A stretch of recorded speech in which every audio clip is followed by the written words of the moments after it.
something I can't see.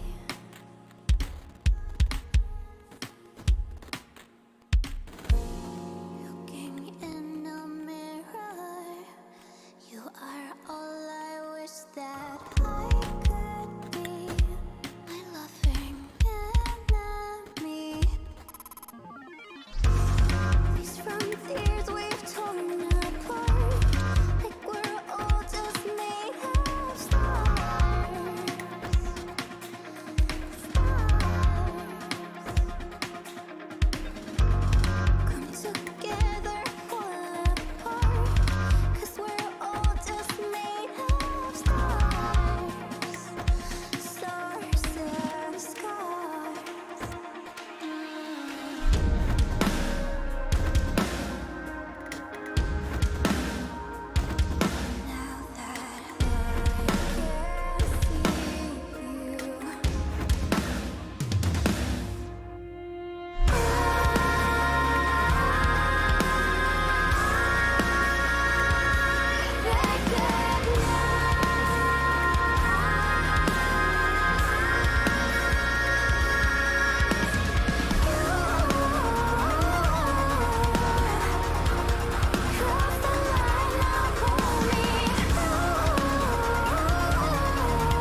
We're caught in a trap. I can't walk out because I love you too much, baby.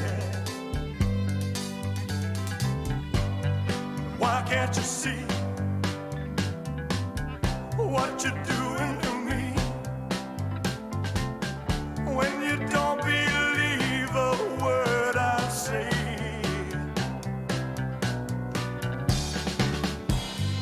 We can't go on together with suspicious minds, and we can build our dreams on suspicious minds. So if an old friend I know stops by to say hello, would I still see suspicion in your eyes? But here we go again, asking where I've been. You can't see the tears are real, I'm crying. We can't go on together with suspicious minds, and we can build our dreams on suspicious minds. Won't let our love survive or dry the tears from your eyes. Let's don't let a good thing die.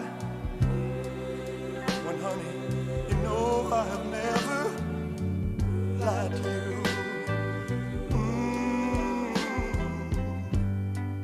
Yeah, yeah. We're caught in a trap. I can't walk out because I love you too much, baby. Why can't you see what you're doing to me when you don't believe a word I say?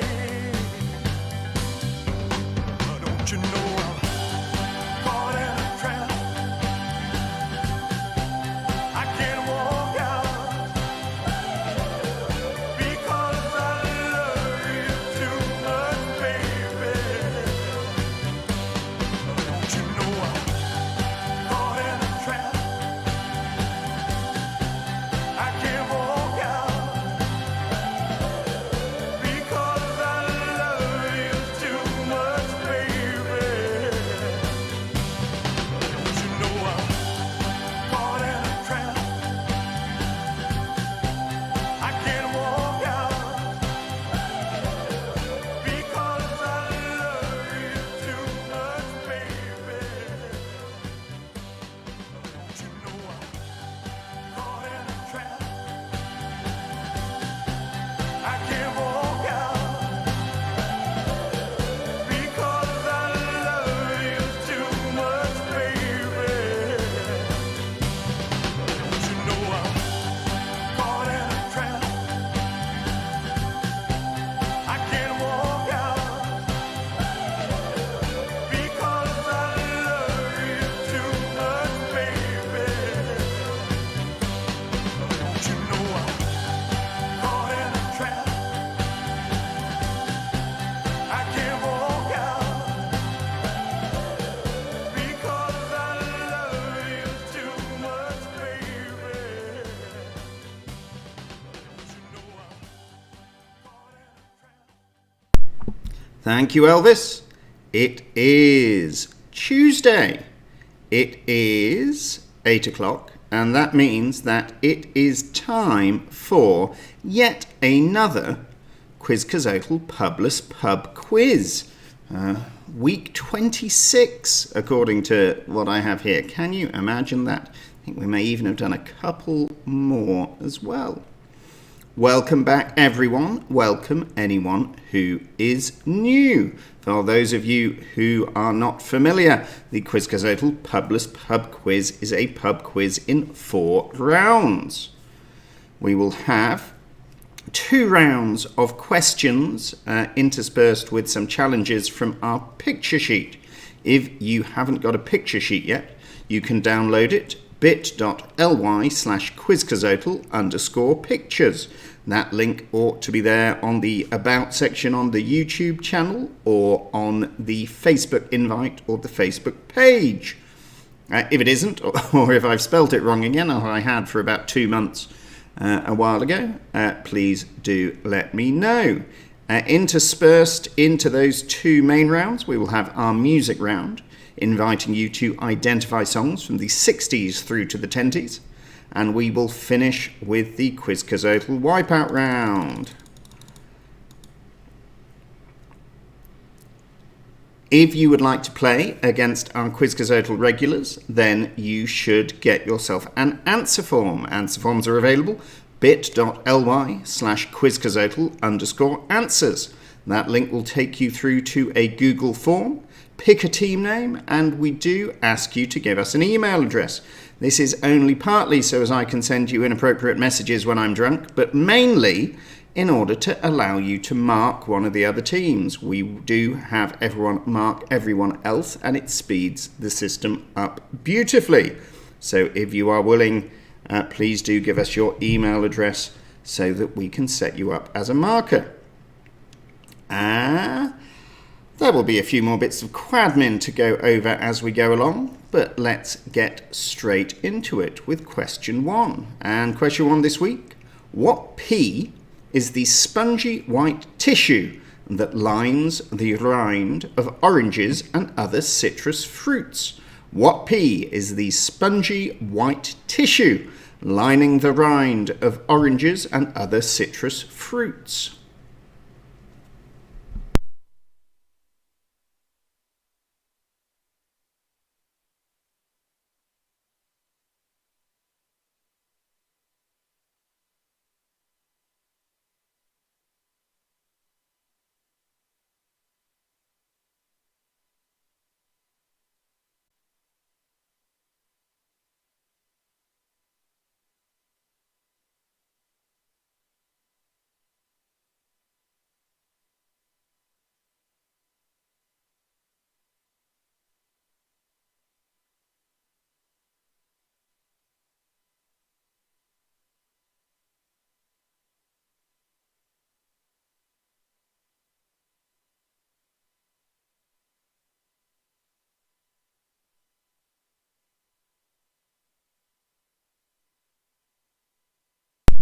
And we'll move ourselves along to question 2 as well. Which British sitcom, first aired all the way back in 2007, saw a Welsh woman and a man from Essex, or Englishman I suppose you could have, fall in love? Which British sitcom, first aired in 2007, saw a Welsh woman and a man from Essex fall in love?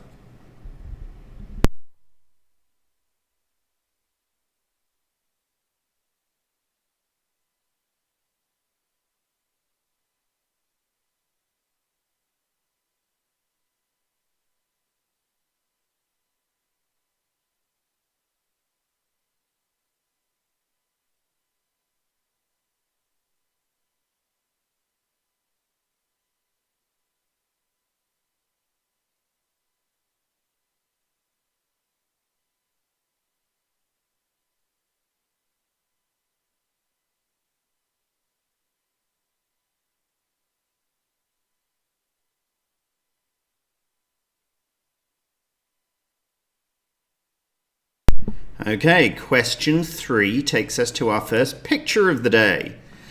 On our picture 1 on the sheet, we have got 6 presentable people. Can you identify all of them? Give their commonly used names where there is any doubt. Quizcazoatl's Publess Pub Quiz is a quiz in which we, unless otherwise stated, always, or at the very least, almost always, give 1 point for every answer given. So you see you have 6 people here. That means there are 6 points available.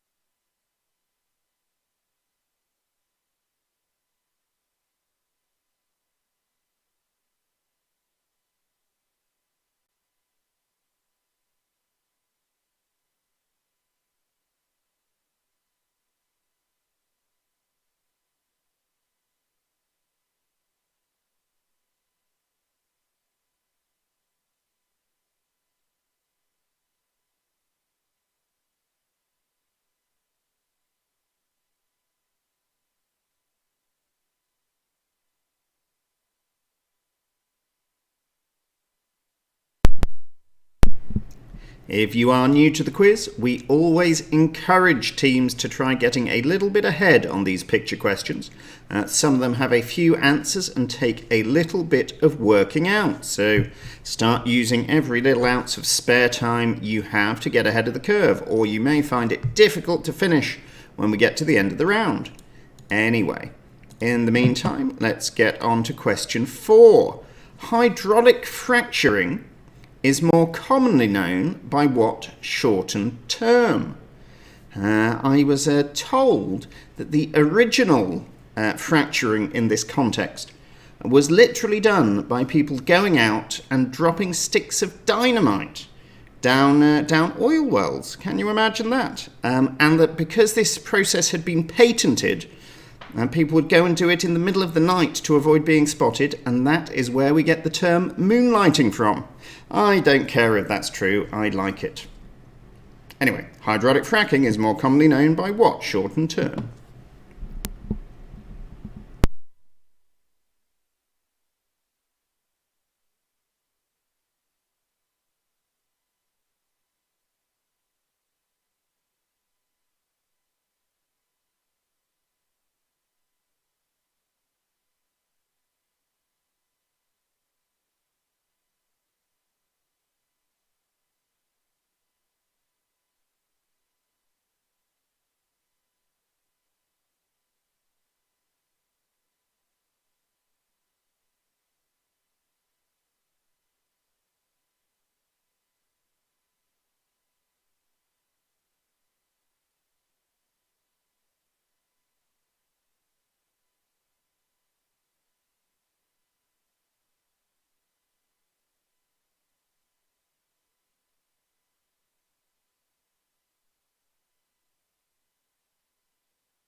Okay, it seems like I may have just said the answer to that one. This is the problem, see, being an energy consultant. I'm not used to saying these things in full.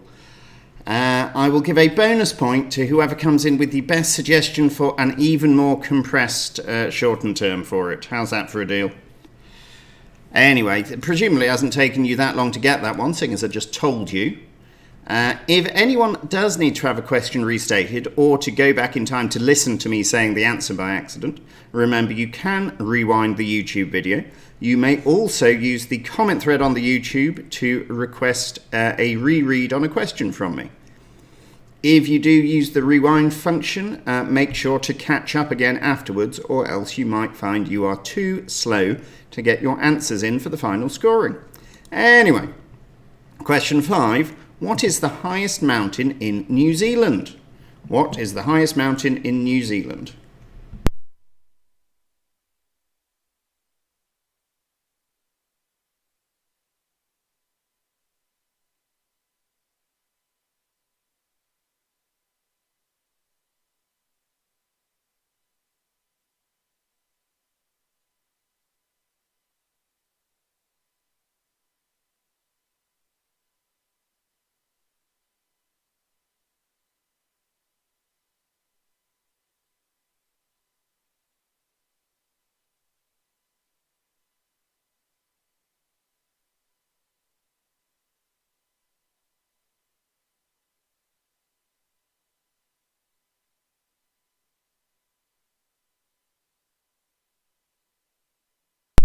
Question 6, back to the pictures.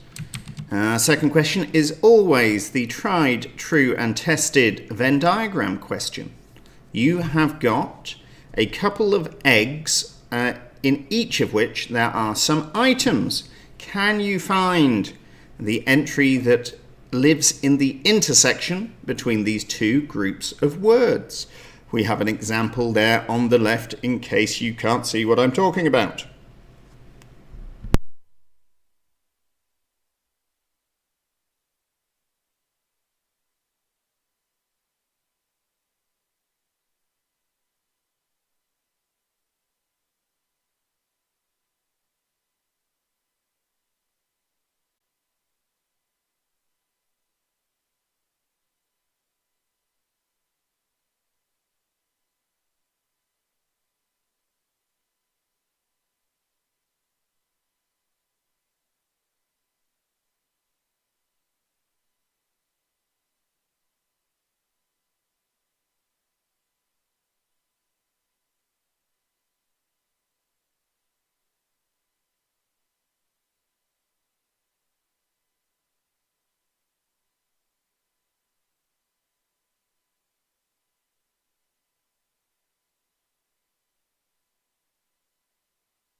Okay, question 7. It's not a question about the Conservative Party, but what is the term for the study of the history of life on Earth as based on fossils?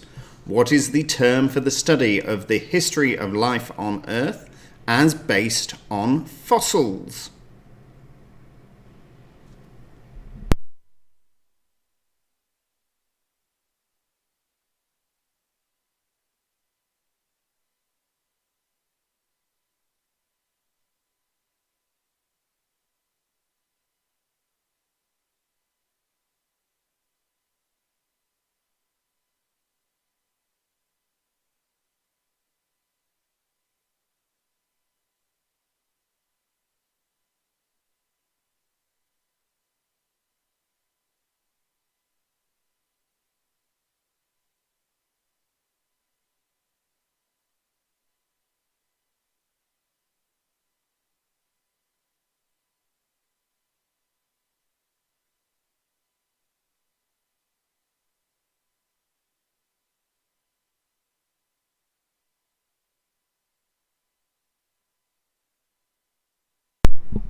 And onwards and upwards we go to question 8.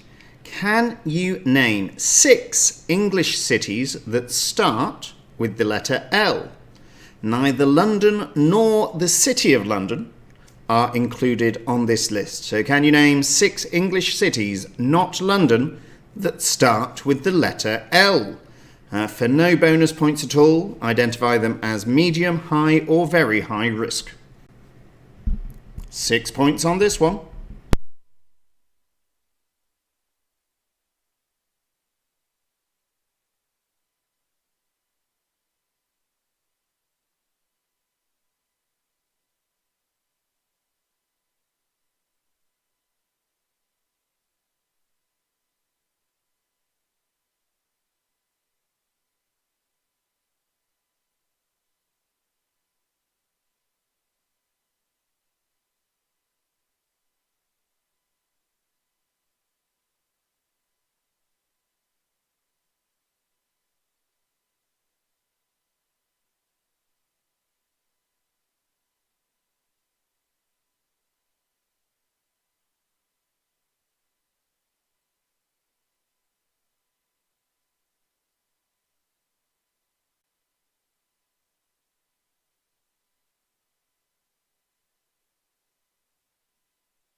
And question 9 takes us back to the pictures. Picture 3, we have some forms of transport. Can you name them? The dashes indicate the number of letters in the answers, which hopefully makes things a little easier for you.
Okay. Question 10 now. Brexit may mean Brexit, but back in ancient history there was a thing called the European Union. And in 1957, a different thing was established by the Treaty of Rome. Which three-word entity established by the Treaty of Rome in 1957 was later absorbed by the European Union? We are looking for full words on this one, not just an abbreviation.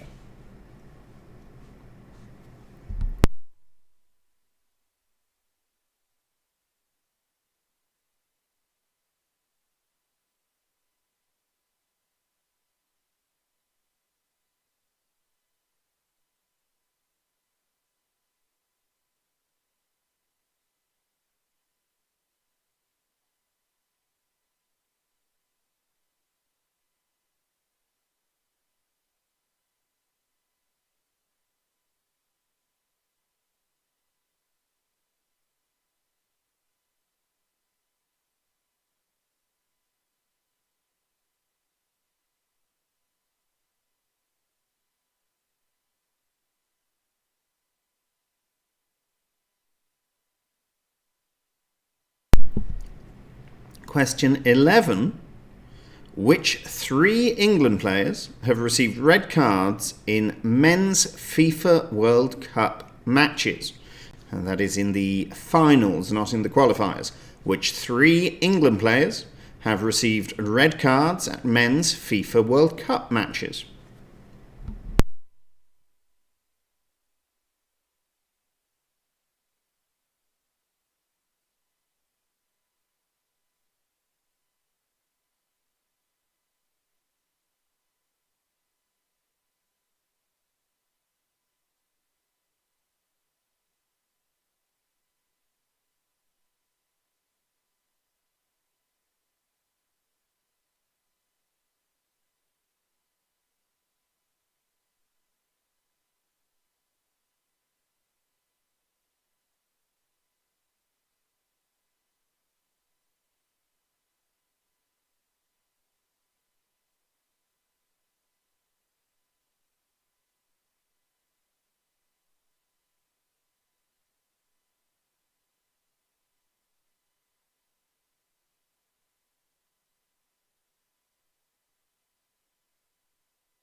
Question 12 takes us on to picture 4. We have got 5 films with names what have numbers in them.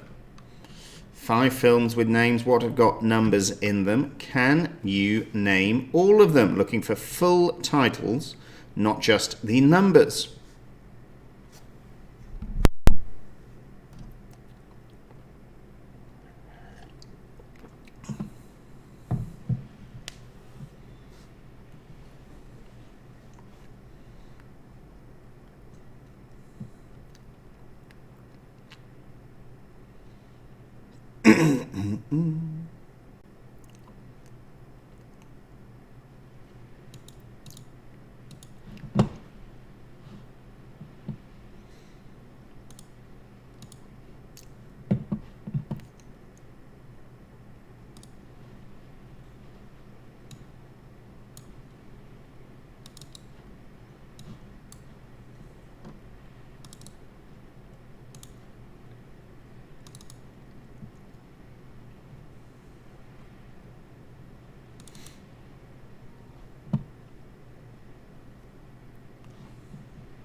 Okay. Next we are going to our first spot prize question for this week. The spot prize is different to the rest of the quiz. In the rest of the quiz, you rail against the ignorance of your teammates, wondering how they keep holding you back so consistently week after week after week. But in the spot prize, you get to shine on your own. Everyone, even if you're only listening and not entering answers, is entitled to send in a spot prize answer. The question will invite you to try and guess or indeed know as close to a numerical value as you can. Whoever gets closest will win a chance at a limited edition, not available in the shop, Quizcazoatl Publess Pub Quiz t-shirt, or in certain special cases, other random memorabilia. We have now done face masks, baby grows, clocks, you name it. In fact, Katrina and the second waves, I would love an update on whether those face masks reached you, and ideally some photos for our promotional material, because it'd be jolly exciting to see how they look. Anyway, I am digressing. The spot prize question for the first spot prize is, in hours, minutes and seconds, what is the London Marathon course record for the men's wheelchair race? In hours, minutes and seconds, what is the London Marathon course record for the wheelchair race? If you would like to get in on some of that shirty goodness, send your answer in on either the email address quizcazoatl@gmail.com. Not sure we've ever actually posted a link to that, so you really have to try to spell Quizcazoatl for that to work. Quizcazoatl@gmail.com, or else you can message through the Facebook site, or of course, if you think you know another way to get my attention, by all means give that a go as well. But I do promise to read the email and the Facebook messages. I will be coming back to this round and round about question 16, so as I can announce the winner at question 17. And a little later in today's show, we are going to be visiting the World Health Organization, where Tim and Blinky are ready to do the t-shirt tiebreak from next week.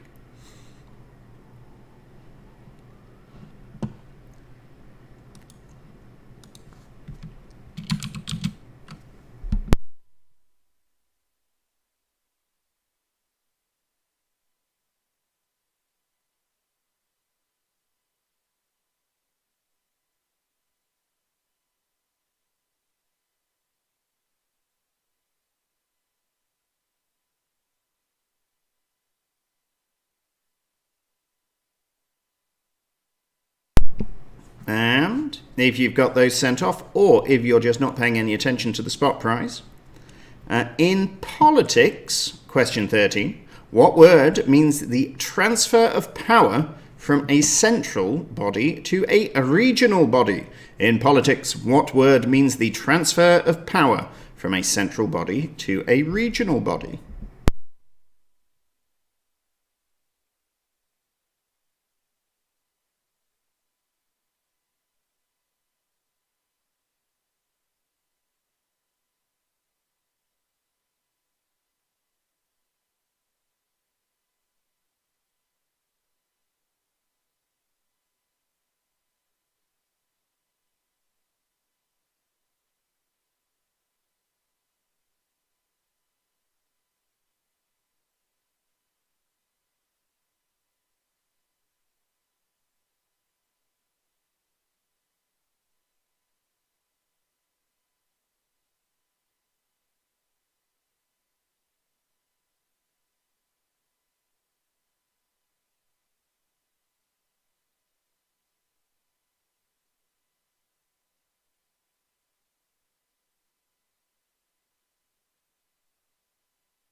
And question 14, back to the pictures. Picture 5.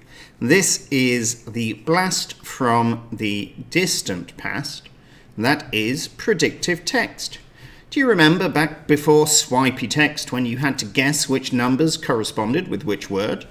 You can relive that happy time in your lives. We are looking for 2 words that could go before the word bank, as expressed through the medium of predictive text numbers.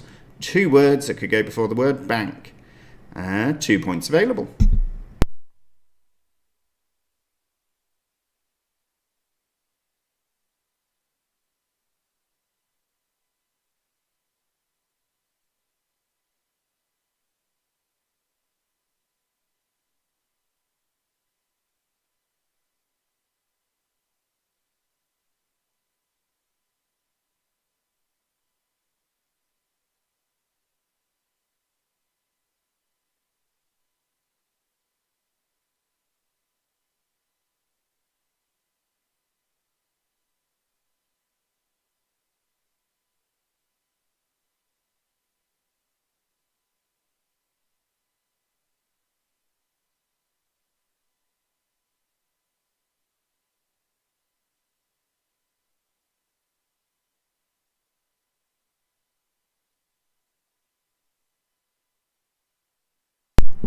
And if there is anyone just listening in the background without a team this week, and ideally if you're also British, the proud to middling expats have put out a desperate plea for British help between the English cities, the English soccer players, and what was the other one?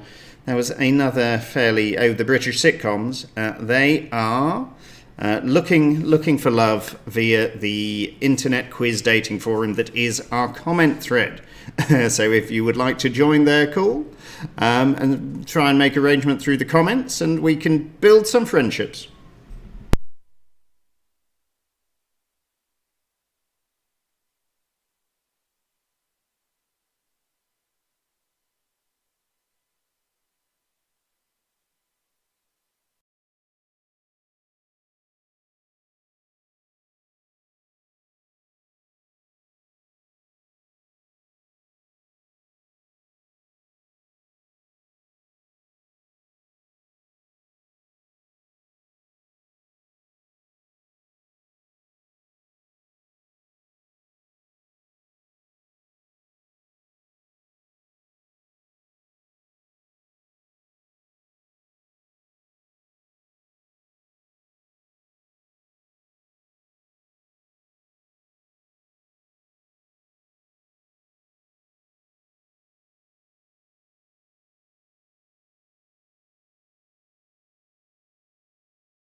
Okay, we are going to take a moment now to visit our good friends, your favourite health organisation and mine, the World Health Organisation. No, not that one, the one that plays our quiz with us.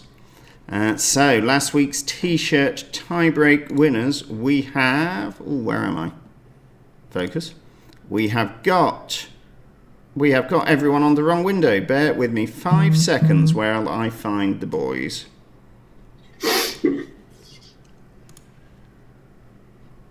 Seamless, isn't it?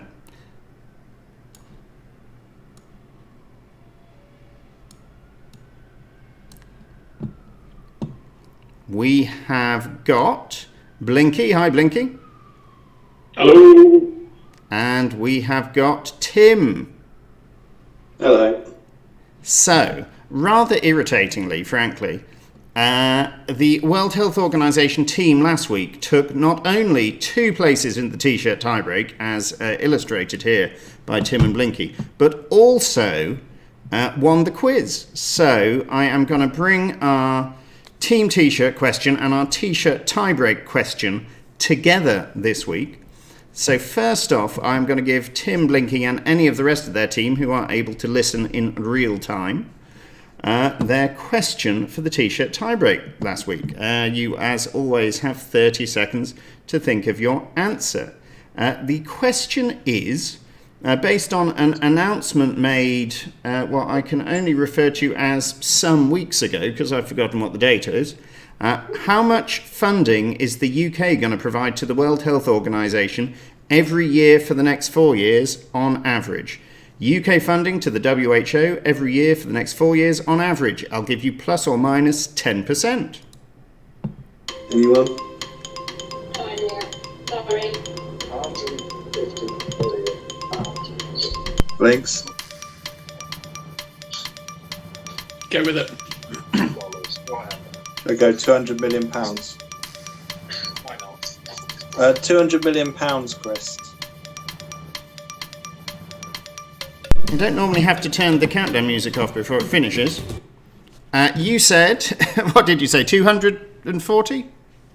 200 200 million pounds. The answer I was looking for was 85 million pounds a year. I'm afraid you assumed we would be more generous in time of pandemic than we are. So the team window has closed, but your personal windows are only just opening. As you both know by now, the format for the T-shirt tiebreak is simple. I'm going to give you 3 events. I'm going to ask you what year they all occurred in. I am going to give whichever of you answers first, let's say plus or minus 3 years, and I'm going to give the second person plus or minus 1 year. I'm not going to make it easy, seeing as you both have at least as many T-shirts already as you deserve. Mainly Tim. So, event number 1. English politician Enoch Powell made his controversial Rivers of Blood speech. Event number 2. Parisian surgeons performed Europe's first heart transplant. And event number 3. The last mainline steam train service ran in Britain. Rivers of Blood, the first heart transplant, not necessarily related to the Rivers of Blood, and the last mainline steam train. Someone's going to have to go for it.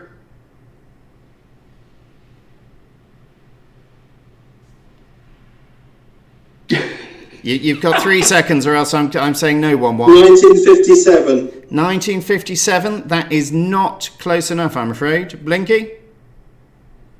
1965. 65. If you'd come on first, 65 would have got it for you. That was exactly 3 years out. 1968 I was looking for. Bad luck, gentlemen.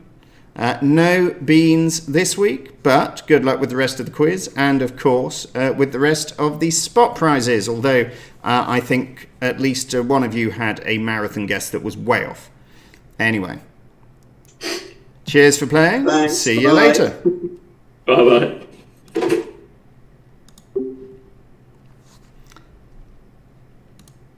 Okay, for those of you who were not particularly engaged in that whole process, I am also going to give you question number 15. Which ball is worth 3 points in snooker? Which ball is worth 3 points in snooker?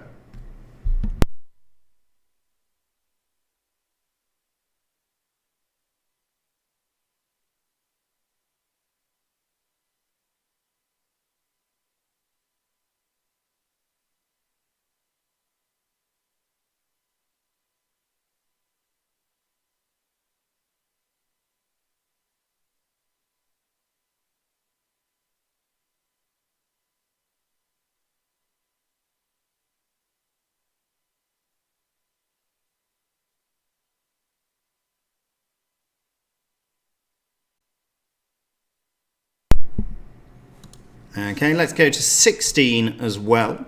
In the Gruffalo, what type of animal begins the story by inventing the title character to scare off predators?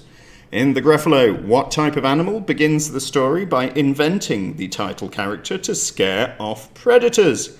And this being question 16, it is your absolute last chance if you want a last-minute guess on the wheelchair marathon time.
Okay, question 7. Oh, that's not right.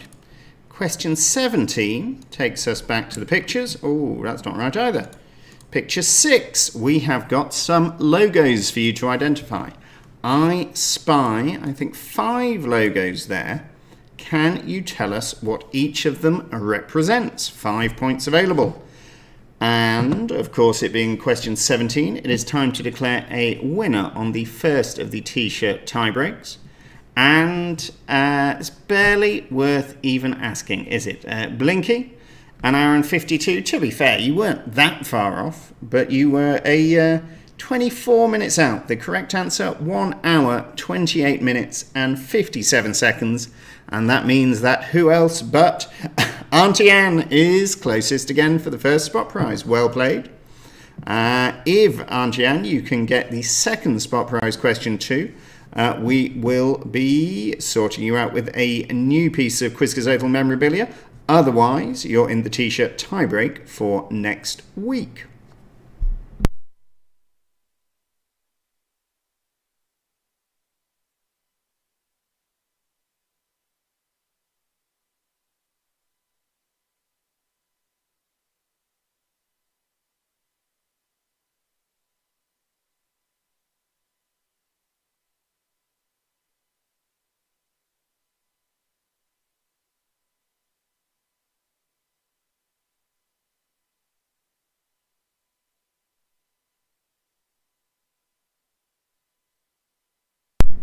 And in case you were wondering what a Quizcazoatl face mask looked like, there we have them in all of their glory. Every home should have one.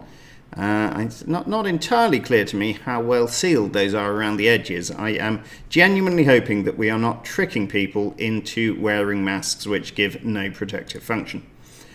Anyway, on from the logos. Question, oh, I've lost my thread. What a point, I've lost my button. Question 18. Florence Nightingale, born 1820, rose to prominence while serving as a nurse in which war? Florence Nightingale, born 1820, rose to prominence serving as a nurse in which war?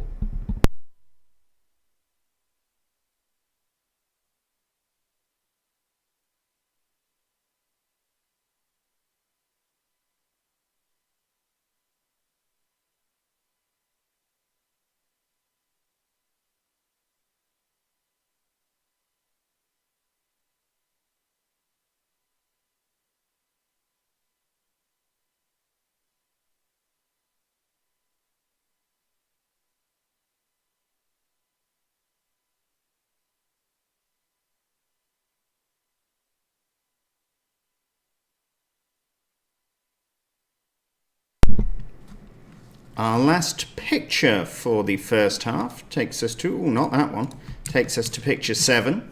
We have 4 fantastic celebrity individuals here, born in the same year.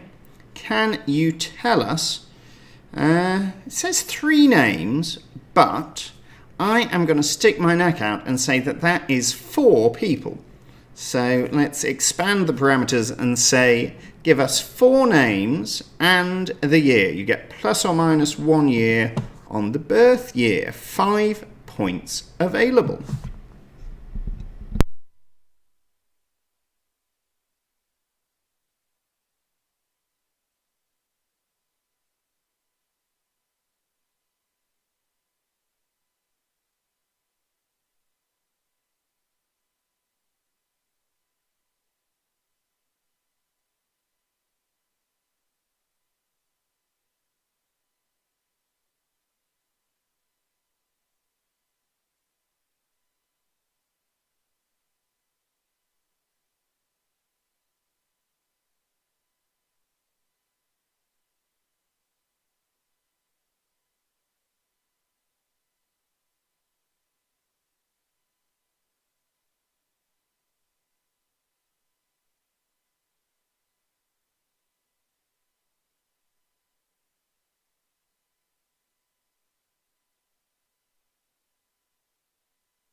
And finally, let us have question 20 for the first round. Question 20. In medicine, renal calculus and nephrolith, that's a funny word to say, isn't it? Nephrolith are alternative terms for what? Renal calculus and nephrolith are alternative terms for what? That is the end of round 1. So, if you would like anything repeated or clarified, now is the last possible opportunity to ask. Otherwise, finish getting your answers written down. I'm going to give you a 5-minute countdown to finish up, get a drink, take a comfort break, any of those things. And we will be back with the music round shortly.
Okie dokie. We are back. Nobody asked for any clarifications, which is good. It means everyone knew exactly what was going on at all times.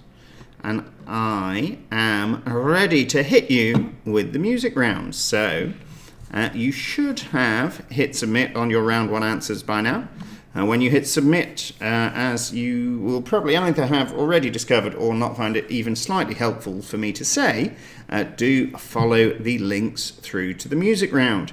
If you did lose that link in transit, you can always just go back to the start, submit an empty round one, and you'll get the music round link that way. That would all be acceptable. It looks like maybe we have quite a lot of teams this week.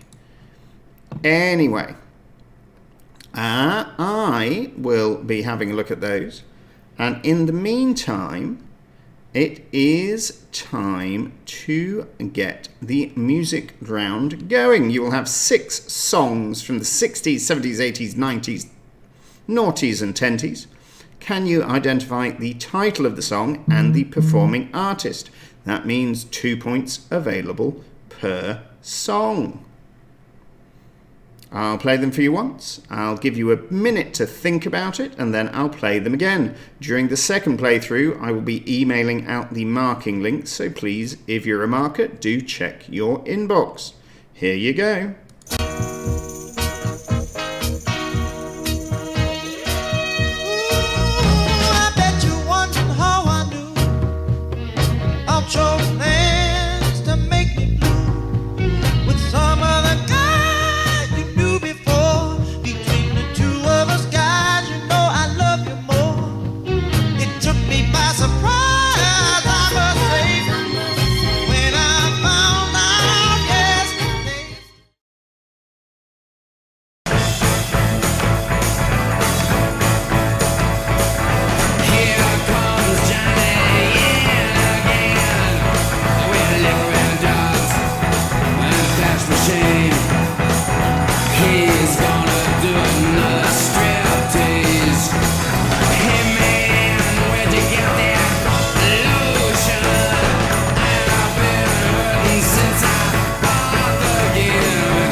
Who thought they were pretty smart, but you got being right down to an art.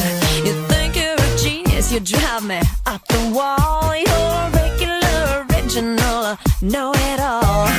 Oh, you think you're special. Oh, you think you're something else. You were my sun, you were my earth. You didn't know all the ways I loved you. No, you don't have to say what you did. I already know. I found out from you. There's just no chance you can be. There'll never be. And don't it make you sad about it? Told me you love me. Why did you leave me all alone?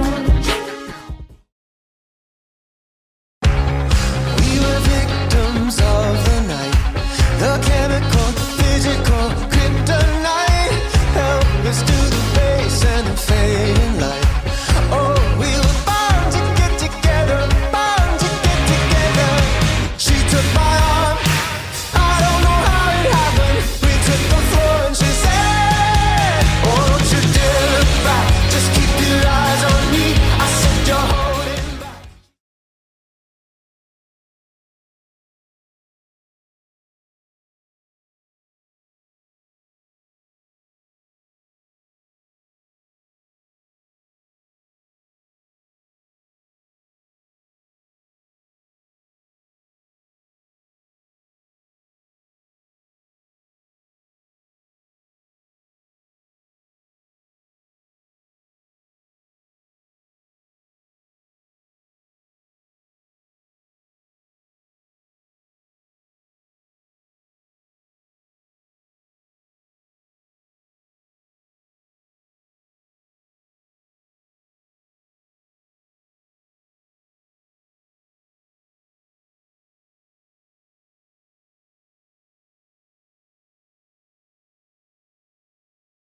thought they were pretty smart, but you got being right down to an art.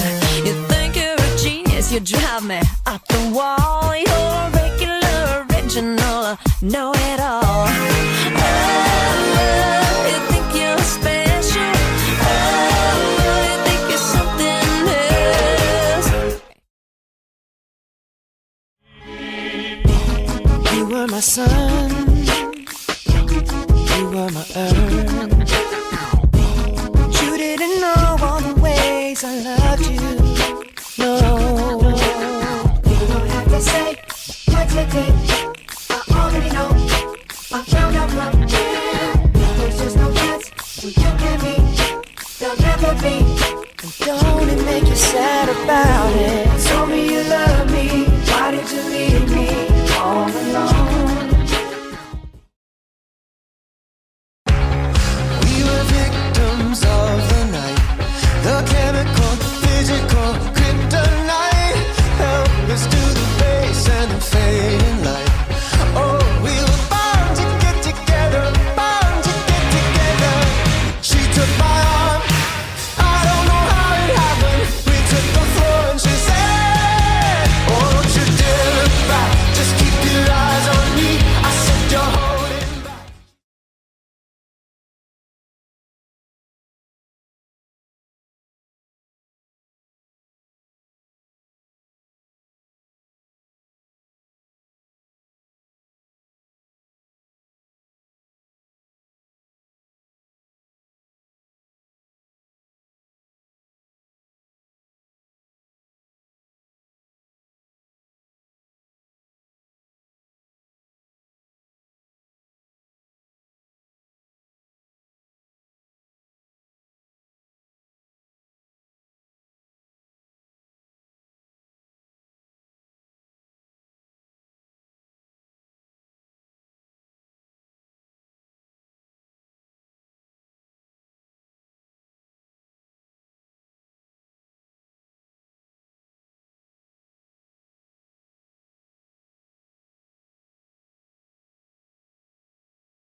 Ah, my apologies, everyone. I was muted. I don't know why I was muted. That's the interesting thing. All right, chillax there, Janie. We're on top of things. Don't need to be. I mean, I may be muted, but you don't need to be shouting with your capital letters. Come on, show a little bit of respect. Unless I really am still muted, in which case, shout louder. So, what was I saying? Anyway, I said a lot of blah, blah, blah about getting your music round finished, so do that. In the meantime, let's do the round one answers. A pithy question for question one. What pea is the spongy white tissue that lines the rind of oranges? We should have a lip read Little Chris round, shouldn't we? That would be a good addition to the quiz. I think I might do that next week. What spongy tissue lines the rind of oranges and other citrus fruits? That is the pith. It's called a telephone. Telephone, Jane, intercom. But don't ring me while I'm doing a quiz, for God's sakes. Come on. Question 2. A British sitcom first aired in 2007 saw a Welsh woman fall in love with a man from Essex. That was Gavin and Stacey. Gavin and Stacey for the point. Question 3. We had a admittedly fairly British set of faces as well there. 6 people to name. They were Ryan Clark, or Rylan Clark apparently. I have #Neil or -Neil in brackets, I guess. Was that Well, I really don't know. Anyway, so some combination of Clark and Neil for this Ryland character. I see most of you have gone for the full Clark Neil, so fair play. And then Claire Balding, Dermot O'Leary, Fern Cotton, Nick Hewer, Claudia Winkleman. 6 points available for Rylan Clark Neil, Claire Balding, Dermot O'Leary, Fern Cotton, Nick Hewer and Claudia Winkleman. This is a good moment to remember we ask our markers to be a little bit generous in the Quizcazoatl Publess Pub Quiz, not least because whoever is transcribing the answers for the team is doing a great labour of love already and doesn't need our judgment about their spelling. So I see at least one person put Ryan instead of Rylan. I will put that down to a miscommunication over the airwaves, so please give the point for Ryan Clark as well as Rylan Clark. And just be nice about ordering and spelling and such. Hydraulic fracturing, the very difficult question. There's hardly anyone got it. Hydraulic fracturing, of course, more commonly named by the shortened term fracking. And team, let's see, sounds a bit hippie to me. Did put effing in as their suggested abbreviation, but I think it spoils it slightly, so I'm not going to award the bonus point for that one. Question 5, the highest mountain in New Zealand is not Mount Doom, it is Mount Cook. I guess Cook Mountain probably does the same. None of you were adequately woke to give us the traditional name, Aoraki or Aoraki. My Maori pronunciation isn't so hot, to be honest. On to question 6. We had 3 items in the Venn diagrams, 3 things to name. First off, jazz, where music genres meets Hondas. And then nano, metric prefixes for indexed negative tens.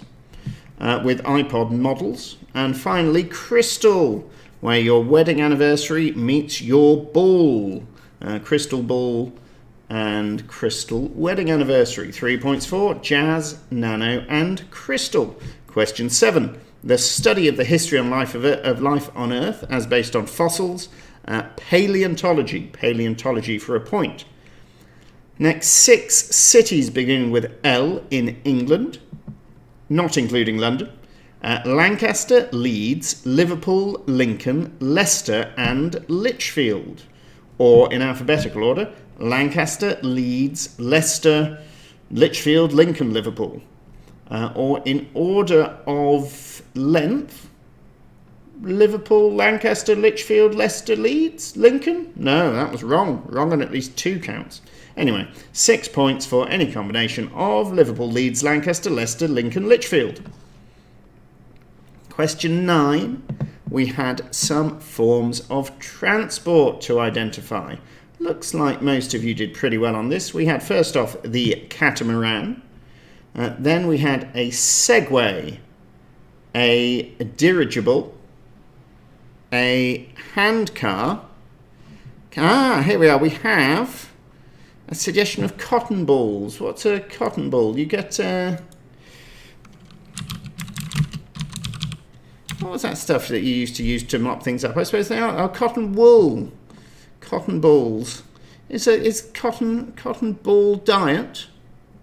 Well, there definitely is such a thing as a cotton ball. So if it is true that there is a cotton wedding anniversary, then I will accept cotton as an alternative to crystal for the wedding anniversary question. At risk of having interrupted myself in the middle of reading some answers. So the transport answers that I interrupted: catamaran, Segway, dirigible, handcar, that funny pumpy train thing that you get in all the best cartoons, funicular, as in funicular railway, and paddle steamer. 6 points for catamaran, Segway, dirigible, handcar, funicular, and paddle steamer. I'm told cotton is the 2nd anniversary. None of my marriages have ever gone as far as 2 years, so it was not familiar to me. Question 10. 1957, the Treaty of Rome established the European Economic Community. European Economic Community. 1 point available for that. No points if you only put the EEC. Next, we have 3 England players who have been red carded at the Football World Cup. They were David Beckham, Wayne Rooney, and Ray Wilkins. David Beckham, Wayne Rooney, and Ray Wilkins. I do not think... Oh no, there we are. I think only one team got Ray Wilkins, so well played, the lockdown haircuts. Question 12. We had 5 films to give full titles on. Each of them with a number. They were the Fantastic Four, Air Force One, Lock, Stock and Two Smoking Barrels, The 7-Year Itch, and finally, Year One. Those were... Oh dear, I'm giving myself a hiccup. Those were the Fantastic Four, Lock, Stock and Two Smoking Barrels, The 7-Year Itch, and Year One. I see several creative attempts to date Year One. I'm afraid anything other than one is probably not going to get you the point on that one. Question 13. In politics, the transfer of power from a central body to a regional body is devolution. And then... just imposing your weird COVID will on all of the local mayors in the north is presumably evolution, but not a very productive one. Question 14, 2 predictive texts, things that can go before bank. They were savings and sperm. Do not mix up your deposits for the 2. 2 points for savings and sperm. Question 15. Which ball is worth 3 points in snooker? You pot the red, then screw back for the yellow, then green for 3 points. Green for 3 points is 1 point, I hasten to add. 1 point for green, which is 3 points. In the Gruffalo, what type of animal begins the story by inventing the title character with a view to scaring off predators? As you all seem to know, that is a mouse. Represented by the 5 logos in picture 6 for question 17, we had Capital FM, Classic FM, someone wrote Capital, I think that's quite enough. Capital Radio I will also take. Capital FM, Classic FM, Capcom, Alliance, and finally Aston Martin. 5 points. Capital FM, Classic FM, Capcom, Alliance and Aston Martin. Florence Nightingale for question 18 came to prominence during the Crimean War. Everybody got that. And then 4 people in picture 7 and a year they were born. We had Mark Zuckerberg, Khloe Kardashian. I see that nobody, according to my notes, one team correctly spelt the Khloe in Kardashian, which has a K. Imagine that, but anything that's a bit like a Chloe will do. Ollie Murs and America Ferrera. Fascinating stuff. All born in 1984, so you get the point if you are anywhere in the 1983 to 1985 window. Bad luck, the team who put 1986. 5 points available in total there for Zuckerberg, Khloe Kardashian, Ollie Murs, and America Ferrera. And finally, your renal calculus or your nephrolith is a kidney stone. Kidney stone for the point. Thank you everyone for doing the marking. I will push us straight on and on to question 1 of round 2. And it is everybody's favourite. It's time for an anagram. Can you give the only other single English word that uses the same letters as ancestries? It is a single word that uses the same letters as ancestries. ancestries.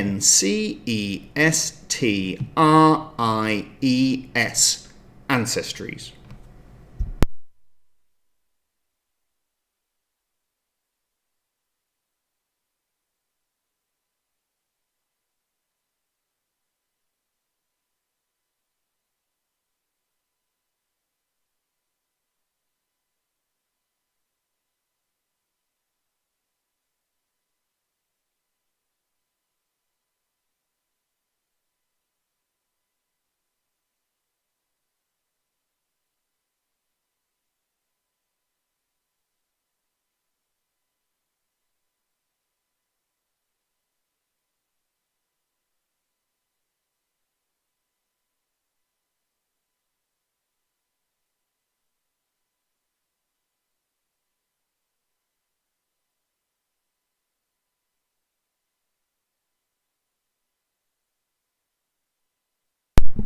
And you can keep thinking on that one if you haven't got it yet. I'm also going to queue up question 2, asking what tea is a Japanese dish of seafood or vegetables dipped in batter and deep fried. And very tasty it is too.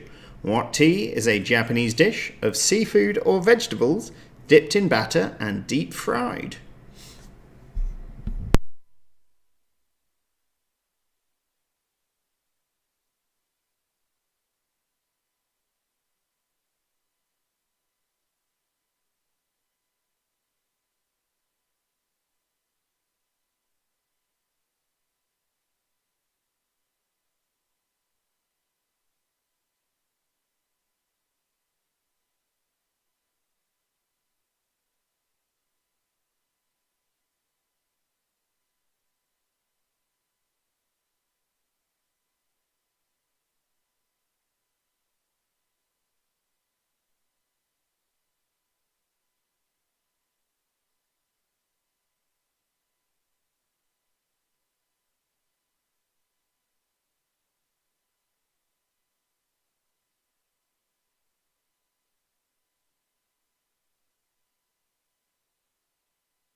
Question 3, and we're back to the pictures with picture 8.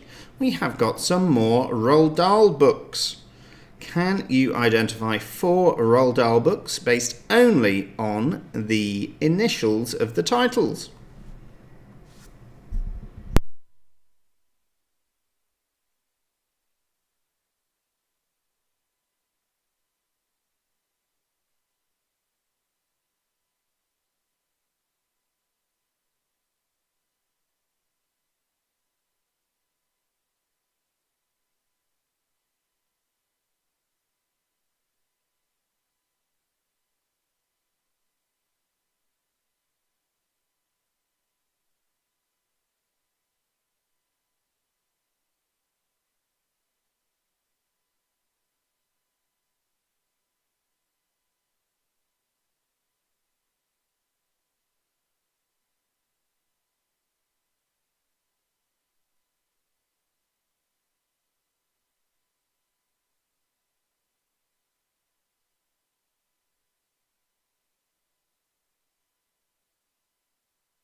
And for question 4, we ask which river rises in the Himalayas in India and drains into the Bay of Bengal? Which river rises in the Himalayas and drains into the Bay of Bengal?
And question number 5.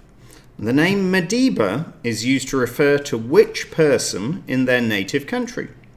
The name Madiba is used to refer to which person in their native country?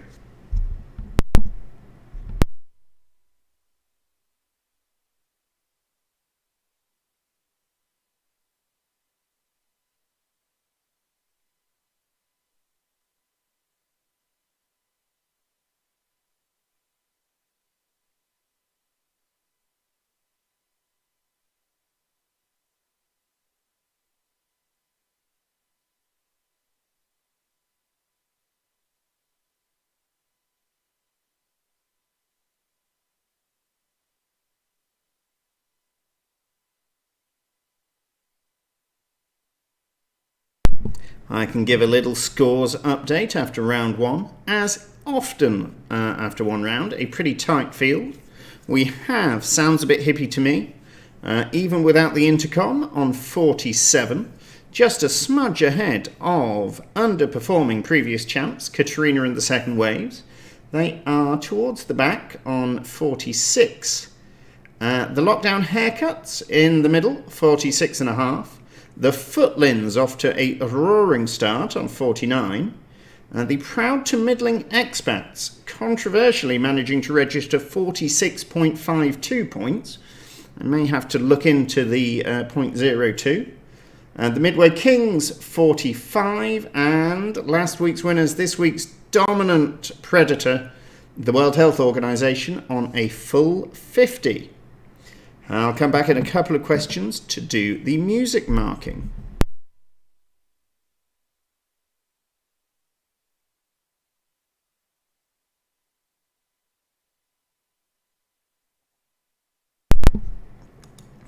Question 6, back to the pictures.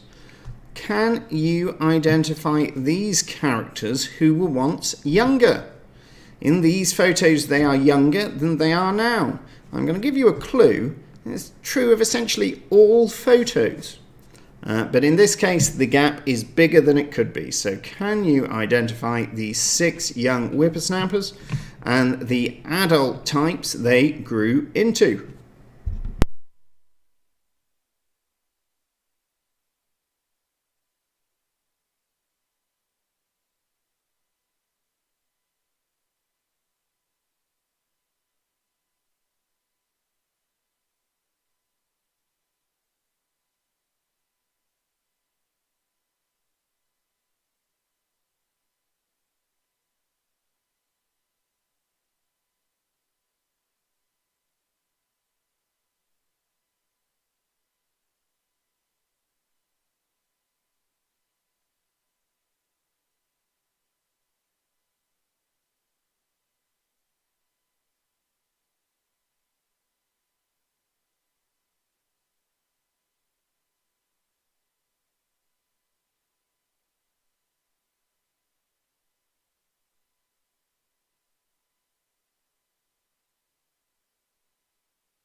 Alright, one more question, then we'll do the music marking. Question 7. The DAX. It's not a character from Deep Space Nine. It is the main stock exchange index of a country. But which one? The DAX is the main stock exchange index of which country?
Okay, eyes down, look in, especially if you're one of the markers, as we go to the music round.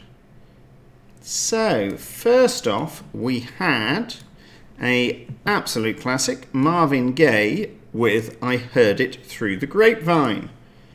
Marvin Gaye, I Heard It Through the Grapevine. Looks like you all knew that. Into the 70s, we had Iggy Pop with Lust for Life. Iggy Pop and Lust for Life. 2 points available there. Now, someone put Iggy Pop and the Stooges. My information is there were no Stooges on that one. If anyone would like to give an opinion on whether the Stooges is worth docking a half point, do let me know. I guess it's not such a bad thing to have too many Stooges. On into the 80s, and we had Gold by Spandau Ballet. Spandau Ballet. A band with several potential origin stories, all of them a bit grim, but who apparently just got their name because they saw it written down somewhere and thought it sounded good. So there you go. Into the 90s, we had a woman unimpressed even by the antics of the World Health Organization. It is Shania Twain. That don't impress me much. Into the noughties. Justin Timberlake, Crimea River, looks like everyone knew that. And finally, Walk the Moon, who had a song called Shut Up and Dance. Shut Up and Dance. Now, according to my answers, it is not Shut Up and Dance with Me. So, I guess I need to check some of the precise answers here. Shut Up and Dance. I think for a Tenty song, I'm just very excited that you know it at all. So we'll give that. And I'm going to investigate whether the Stooges ever played Lust for Life.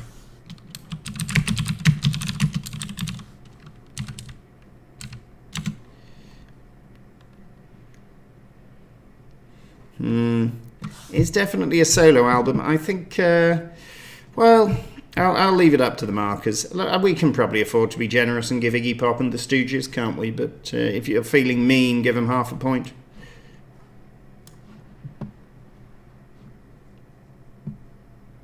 Anyway, those were, just for a recap, Heard It Through the Grapevine, Marvin Gaye, Lust for Life, Iggy Pop, No Stooges, Gold, Spandau Ballet, and That Don't Impress Me Much, Shania Twain, Crimea River, Justin Timberlake, and finally Shut Up and Dance by Walk the Moon.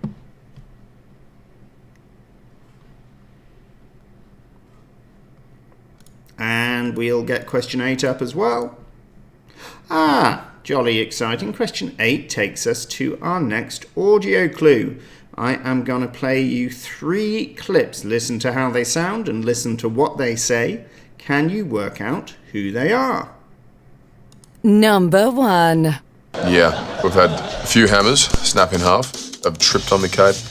People have stood on the cape and pulled me backwards. I've had it flip over and land on my face and been wrapped up in the thing. They're the most unpractical things in the world. I suggest to do away with that silly item. Number 2. I think we felt the pressure this year because it's the 10th series. We wanted to make sure that the talent really reflects that. I think the talent is super high. I think we've delivered. I think my Golden Buzzer act just sums up everything I love about the show. They just brought so much joy. Number 3. The drums just enter. But of course, you know, drummers always busy themselves. So by the time we got into recording it, I just did a fill into it, you know. I mean, like the take before would have been something different, and the take after, if I'd have done another take, would have been something different again.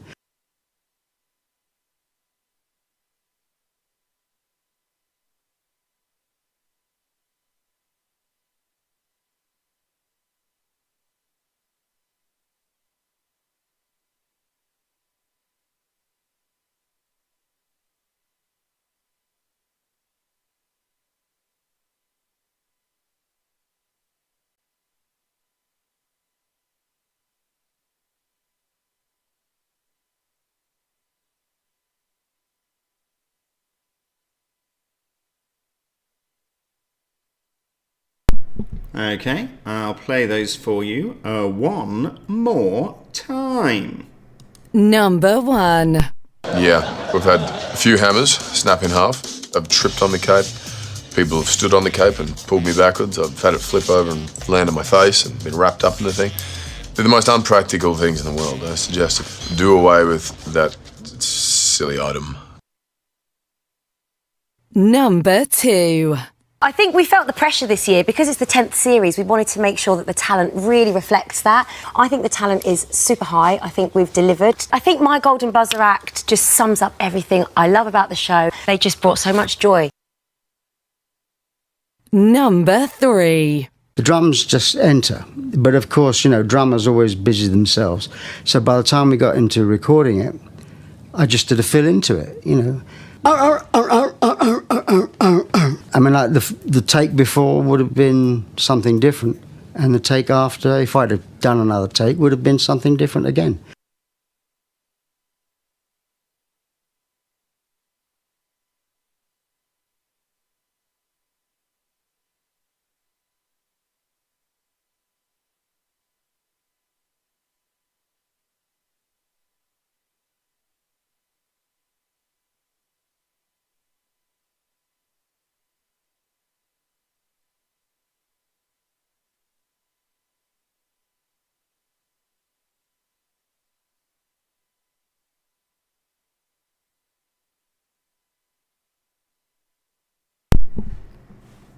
Okay, hopefully you worked out who those likely sounding characters were.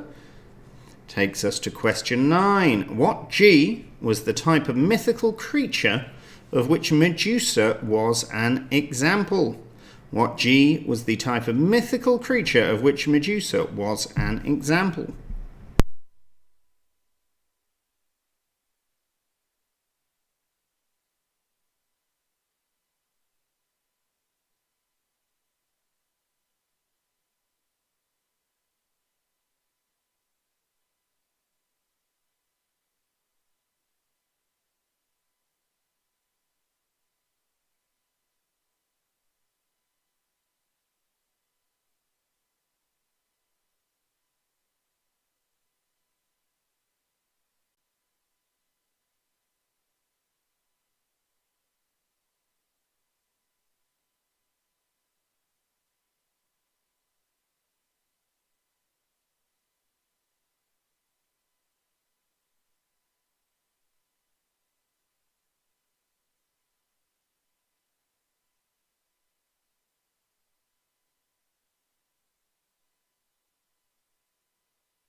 Okay, question 10. It's an exciting time for us numerologists because it's where the picture numbers meet the quiz numbers. And it's a depressing time for everyone else because it is the vexatiously difficult odd ones out round. Can you find the spies in the... what was it that they had with the elephants? Spy in the... herd? Spy in the... I feel like there was a word that there was for that show. Anyway, there was a camera, there were some penguins. You get the idea. Work out what the odd ones out are.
And that takes us up. Well, it takes us up just time for a quick scores update.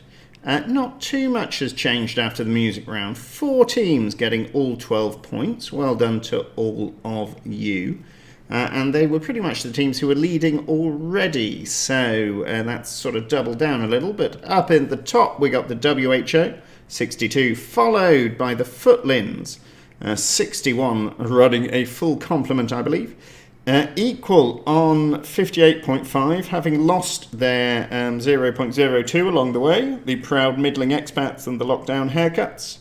Katrina and the second waves in the mid-table, 57, and then Midway Kings, and sounds a bit hippie to me, even at 56. And I can also give you a second spot prize. As ever, send your answers individually to me if you would like a chance to go up against the titan of the tiebreak, Auntie Anne, next week. We are asking, according to a July 2020 estimate by the good people of the Central Intelligence Agency World Factbook, what is the exact population of the world? Or, I guess more to the point, what was the exact population of the world? And given that it's not exact, what is their estimate of the population of the world?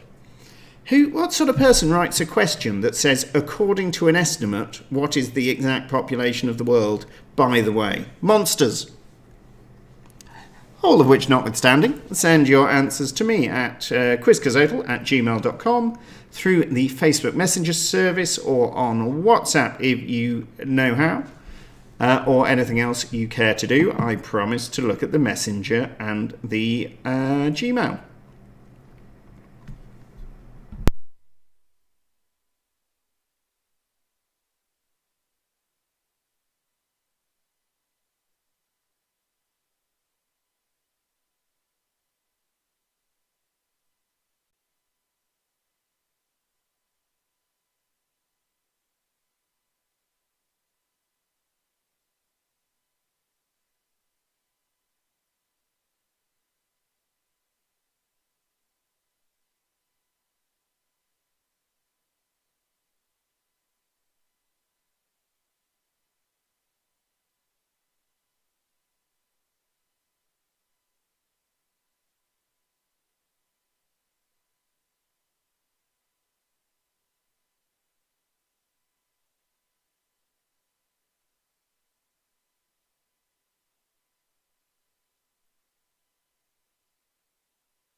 Alrighty, while you think what the world population might have been and get your answers in, as ever, we'll be back to them round about question 17.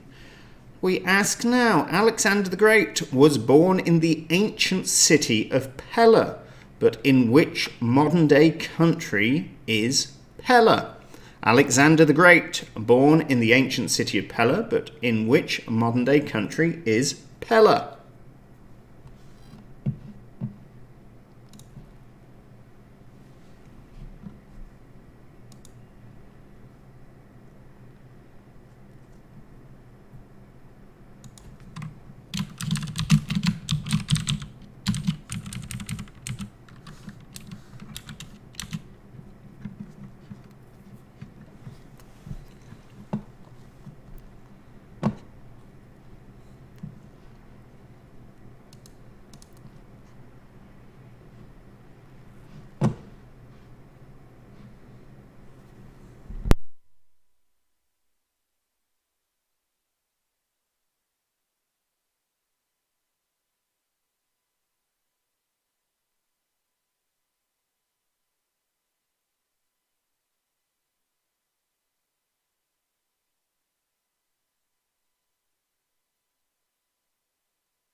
On to question 12, which is picture 11. We have some backronyms and apparently binitialisms. So this is, as far as I can see, a question that invites you to work out what words go in, I suppose. So I think these are not real acronyms. These are reverse engineered acronyms that have some sort of common parlance. Are they? Well, yeah, some of them are reverse engineered and some of them appear to just be what they are. Anyway, have a look, work out what the words are.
Alrighty, question 13. Unlucky for some, the Broncos are an American football team based in which city? I reckon Kenny would know. The Broncos are an American football team based in which city?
And question 14. It is another audio question.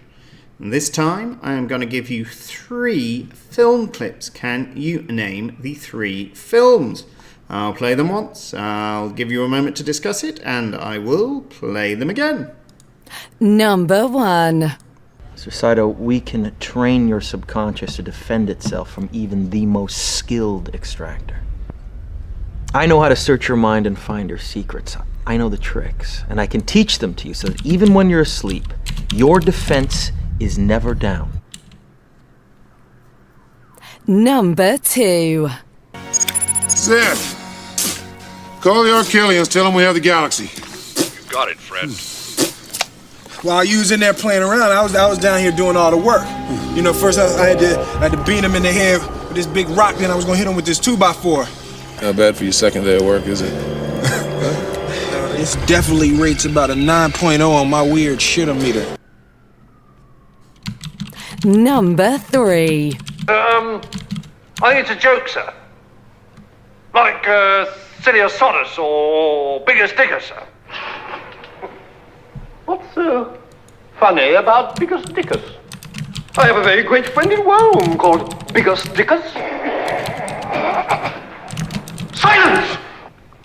Anybody else feel like a little giggle when I mention my friend Dickus?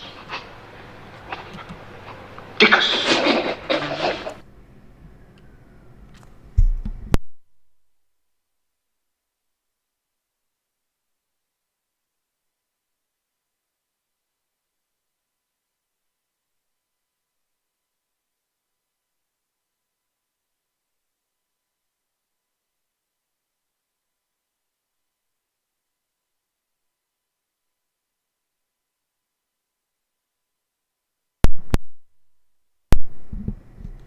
Okay, let's have those once more.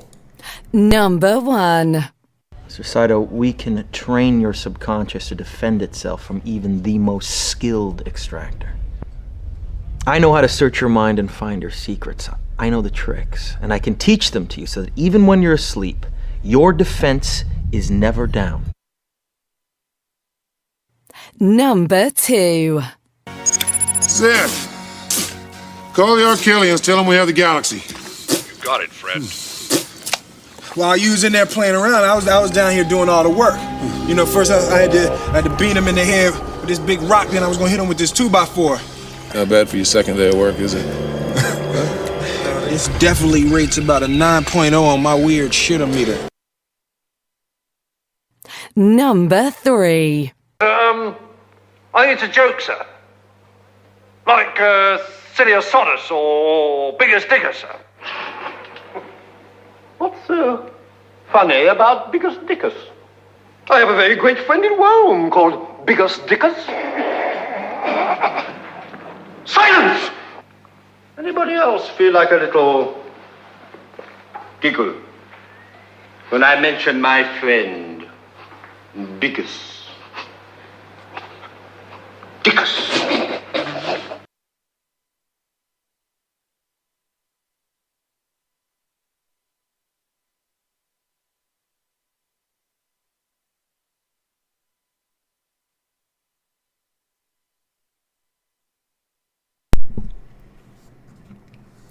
Alrighty, question 15, and we are back to the pictures. Only 3 pictures left in this week's quiz. We have got some more emoji people. Looks like there are about 6 of those crazy kittens hidden in the clues. 6 names, 6 points.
Okay, question 16 now, and that means it is your last chance to get your population guesses in for the spot prize. What N is the only triply landlocked US state? What N is the only triply landlocked US state?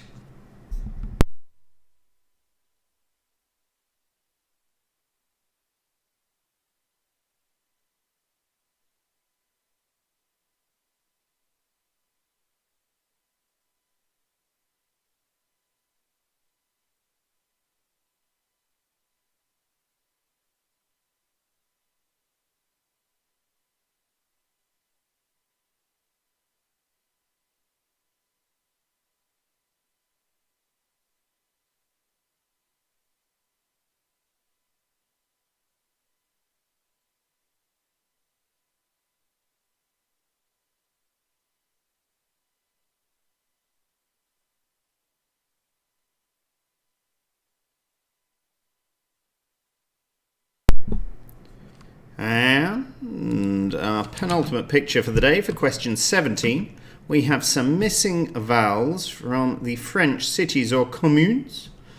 Can you identify them from the consonants given?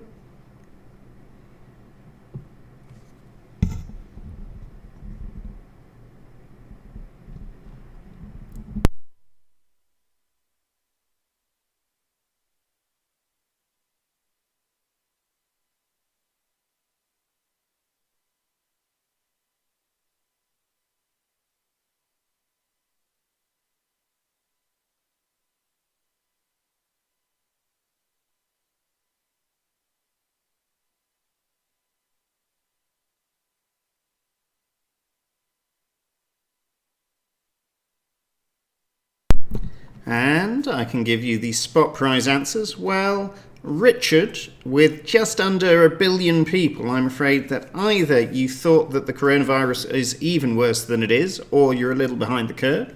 The world population is rather more than that. It was, according to the CIA, as of July 2020, 7.684 billion people. That means that Anne, with 7.5 billion, beat Tony, only 184 million short, but was pipped to the post by Blinky, who with, what did Blinky say? Lost my focus. With 7.864 billion, Blinky was only 180 million over. So you have set up a repeat match, I think, between Blinky and Anne for next week. Looking forward to that with both of you. On to question 18 of the main event. Which clothing... Oh my goodness, why would they put so many words in that it goes off the plinth? Monsters. Which clothing shop's name can also be a term for a politically unstable country with an economy dependent on the export of a limited resource product? Was originally used to describe Honduras, or at the very least the top half of Honduras. Which clothing shop's name can also be a term for a politically unstable country with an economy dependent on the export of a limited resource product? Originally used to describe Honduras.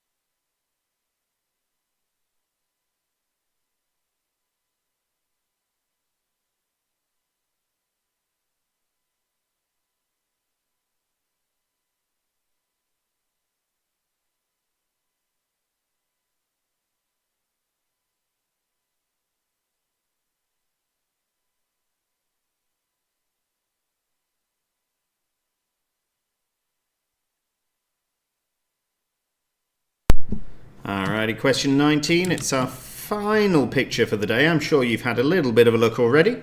We have some lab equipment to learn about. Cast your minds back to chemistry class at school, or being a chemist, if you have a job that involves chemistry. And can you identify these? What have we got? 1, 2, 3, 4, 5, 6 laboratory items.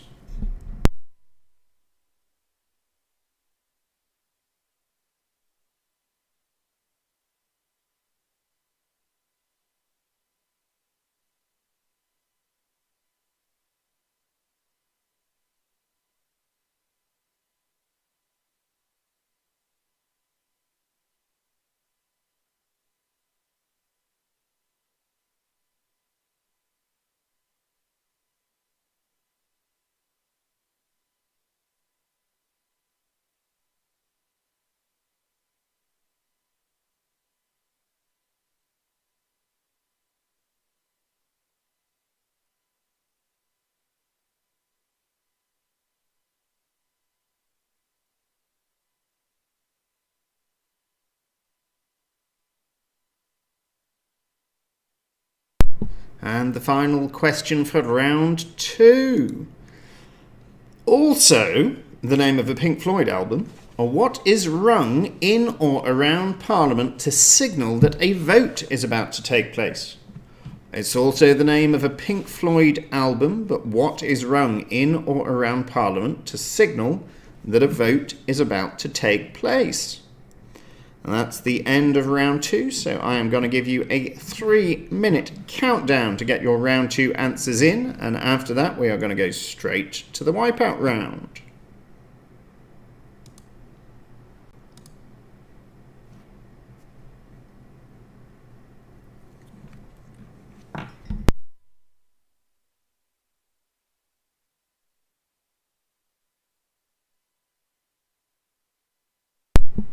I see we've also had a request for question 18.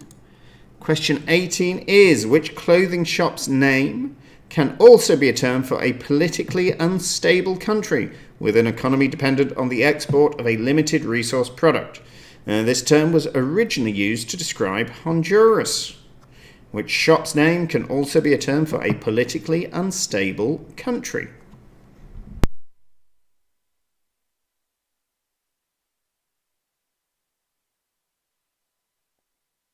It's just embarrassing when you're paying so little attention that you not only miss a question but ask for the wrong one, isn't it?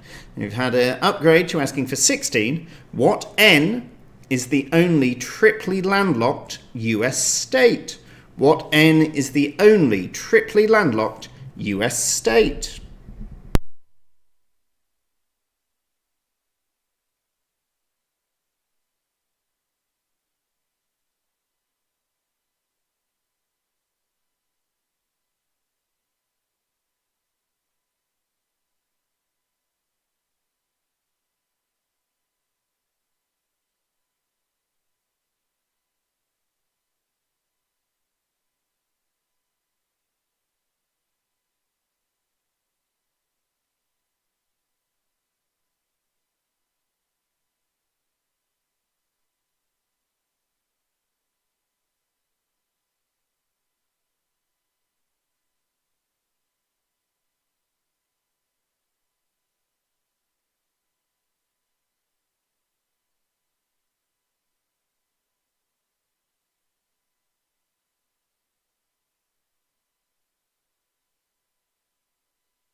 Okay, everybody, hopefully you have clicked through from round 2 and you now have your wipeout answer forms on screen.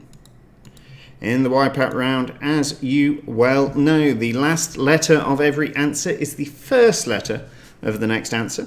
You get 2 bonus points if you manage to get 6 right, but if you get a single question wrong, not just blank, but wrong, you lose all of your wipeout round points. So this can be a real decider. Without further ado, let's have wipeout question 1. Tom Parker, Elvis Presley's manager, was known by what courtesy military rank? Tom Parker, Elvis Presley's manager, was known by what courtesy military rank?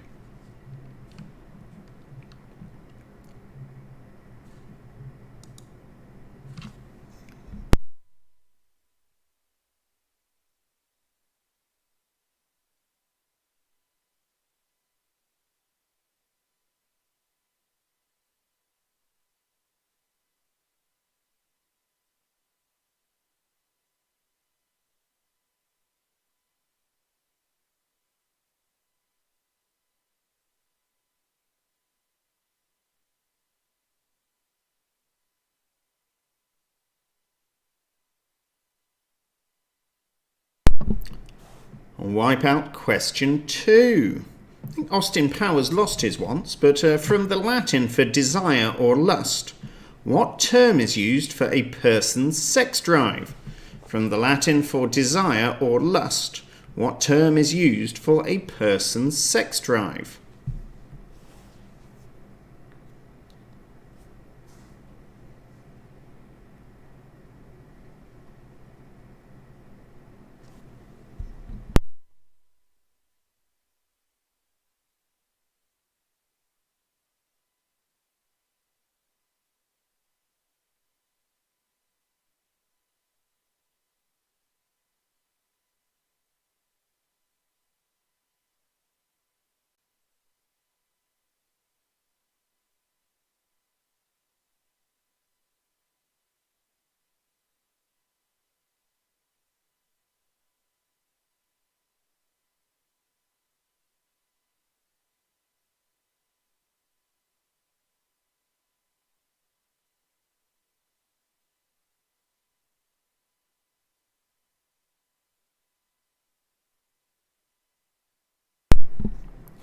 Wipeout question 3. The title of which 2013 Tom Cruise film can also mean the state of being unaware or unconscious of what is happening around you? The title of which 2013 Tom Cruise film can also mean the state of being unaware or unconscious of what is happening around you?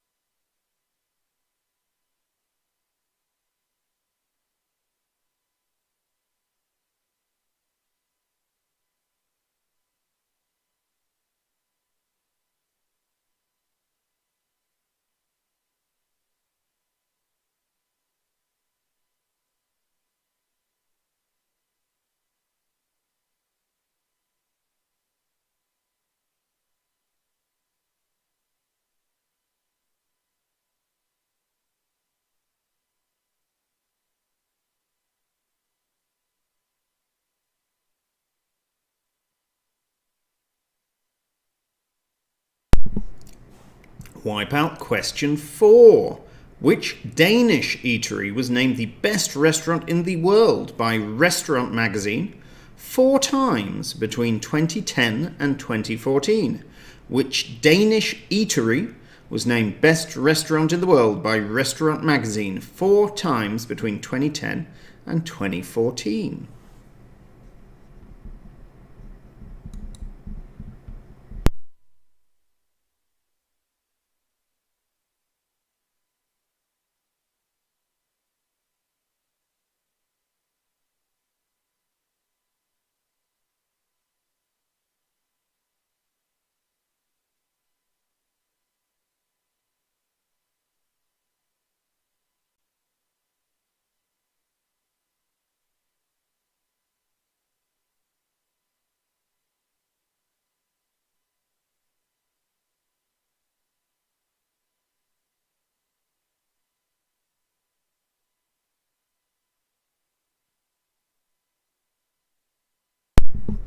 On to Wipeout question 5, and I know what you're thinking. You're thinking, why would anyone ever nullify the whole point of the chain system in the Wipeout round by giving you a blockbuster style what a question? Well, I have no idea, but we've done it. Which of the following countries has the highest population? Australia, Albania, Angola, Austria, or Algeria? Which of the following countries has the highest population? Australia, Albania, Angola, Austria, or Algeria?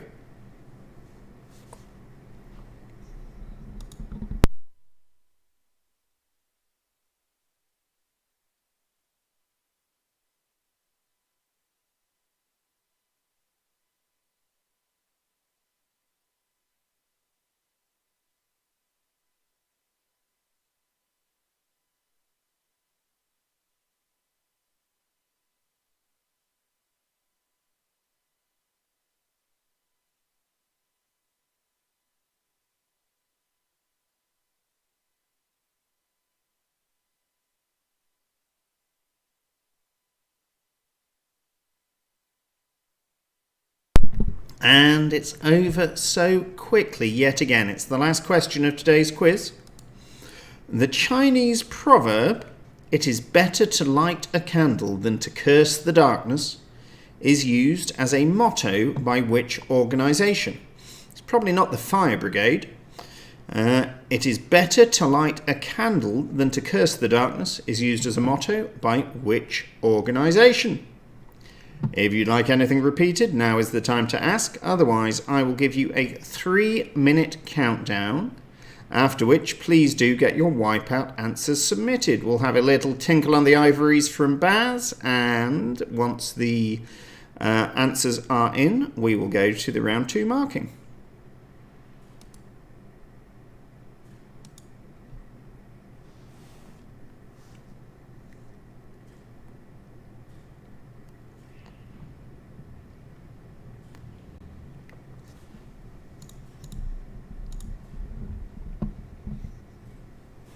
I've been asked to give a repeat on the countries for question 5. We had Australia, Albania, Angola, Austria, and Algeria.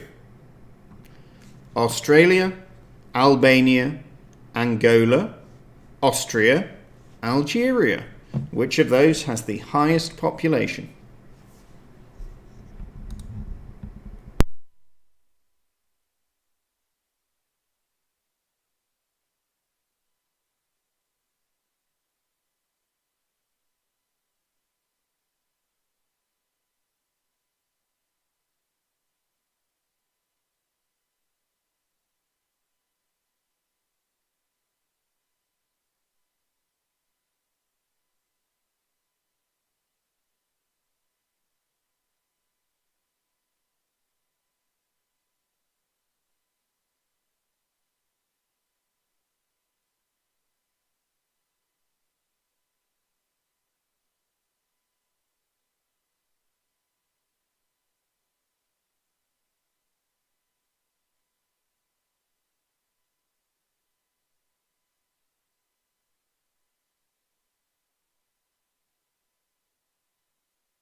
Deep down in Louisiana, close to New Orleans, way back up in the woods among the evergreens, there stood a log cabin made of earth and wood.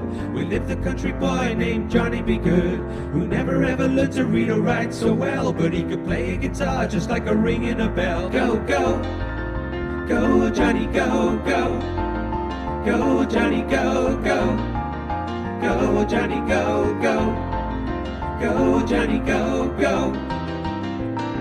Johnny be good.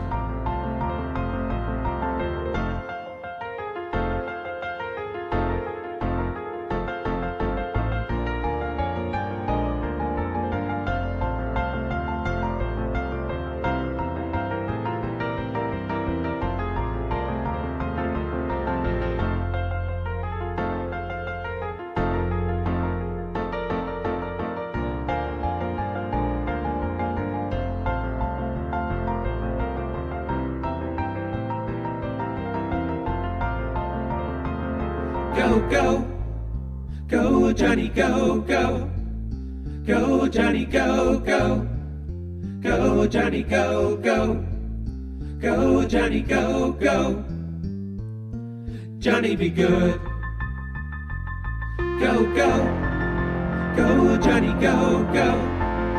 Go, Johnny, go, go. Go, Johnny, go, go. Go, Johnny, go, go. Johnny, be good.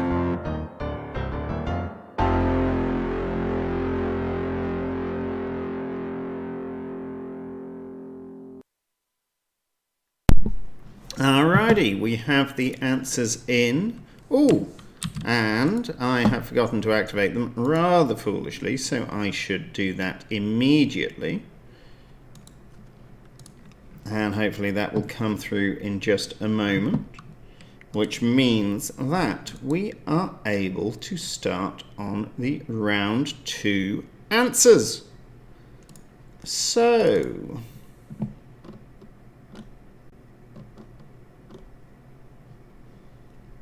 yeah, there they go. So, question 1 of round 2, we asked you to solve an anagram. Ancestries is an anagram of resistance. Ancestries is an anagram of resistance.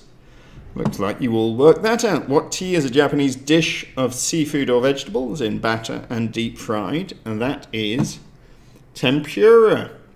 Tempura for the point. On to question 3. We had 4 Roald Dahl books to get just from the initials. They were James and the Giant Peach, Danny the Champion of the World, The Twits, and, one of my personal favourites, The Enormous Crocodile. Question 4. Which river rises in the Himalayas and flows into the Bay of Bengal? That is the Ganges. Ganges for the point. Question 5. Madiba was Nelson Mandela. Nelson Mandela for the point. Question 5. Question 6. I see that someone's answers are not coming through. Somewhat disappointingly, because I think most of them are working. Maybe just try hitting refresh there. I'm going to check which one you guys are supposed to have. So I guess you should be marking number 6. Ooh. Yeah, that is looking blank for me. Let me see whether we have a blockage in our tubes quickly.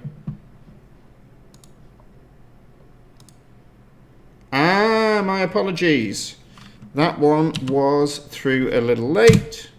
Didn't get activated. There we go. So I'll just give that a moment. Sorry to the proud middling expats for leaving you ablankerated.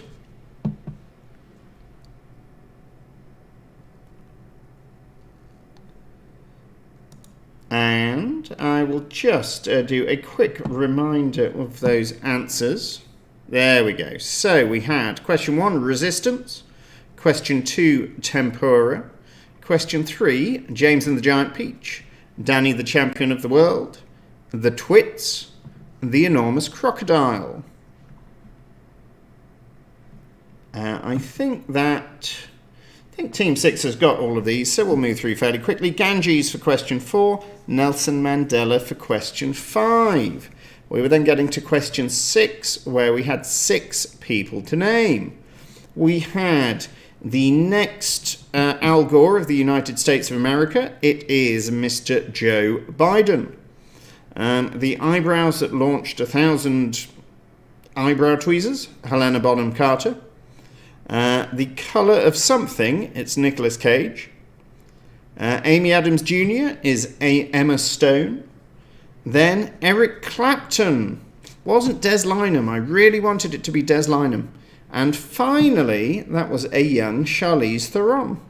6 points available for Joe Biden, Helena Bonham Carter, Nicolas Cage, Emma Stone, Eric Clapton, and Charlize Theron.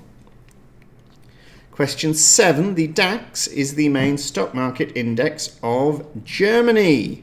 Germany for a point. Question 8. We had some mystery voices. Chris Hemsworth evoking the memory of The Incredibles in pointing out that his cape is more of a problem than a solution. Then on to Alicia Dixon explaining how for season 10 they did the exact same thing they do in all the other seasons. And finally, truly a gorilla in a chocolate advert, it is Phil Collins. Phil Collins for the point there. I see we have numerous spellings of Alicia, few of them correct, but we'll accept all of them as normal. Question 9. The mythical creature of which Medusa was a headlessly well-performed example, that is the Gorgon. Gorgon for the point. Question 10. The odd ones out.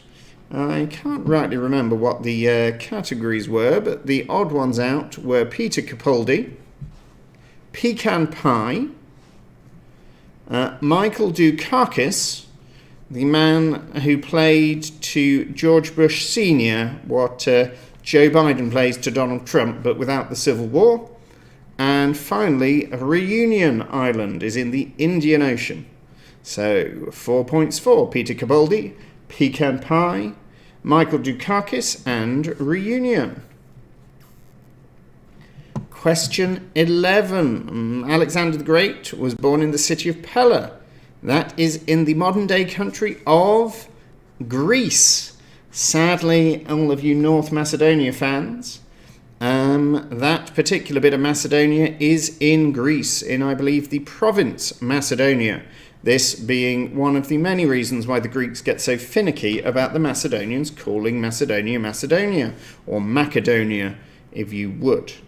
Anyway, a few of you were outflanked on that one. Bad luck all.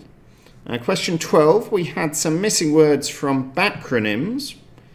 What did we have there? We had souls, as in save our souls. We had oracle from Yahoo. We had spiced ham. We had integrity in the backwards acronym for the Federal Bureau of Investigation. We had respiration, checking for the healthy babies. And finally, we had laugh daily, or laugh daily if you prefer. 6 points for souls, oracle, spiced, integrity, respiration, and laugh daily. Question 13. The Broncos are an American football team based in which city? That is Denver, of course, all considered in the running as potential candidates to be... That wasn't Kenny, it was Cartman. What was I saying? Cartman's dad. One or more of the Denver Broncos. Question 14. We had some film clips to identify. They were, first off, it's so complicated and clever. It's Inception. Then on to Men in Black. And finally, I think you all got it. It is Monty Python's Life of Brian. But Life of Brian is just fine by us. On to our emojis. We had 6 emoji people. First off, David Schwimmer. Thence to Vin Diesel. Then Madonna. Mad Donna. Do you get it? Winston Churchill, Bear Grylls, and finally Penelope Cruz. Looks like you all got all of those, I think. Well played, everybody.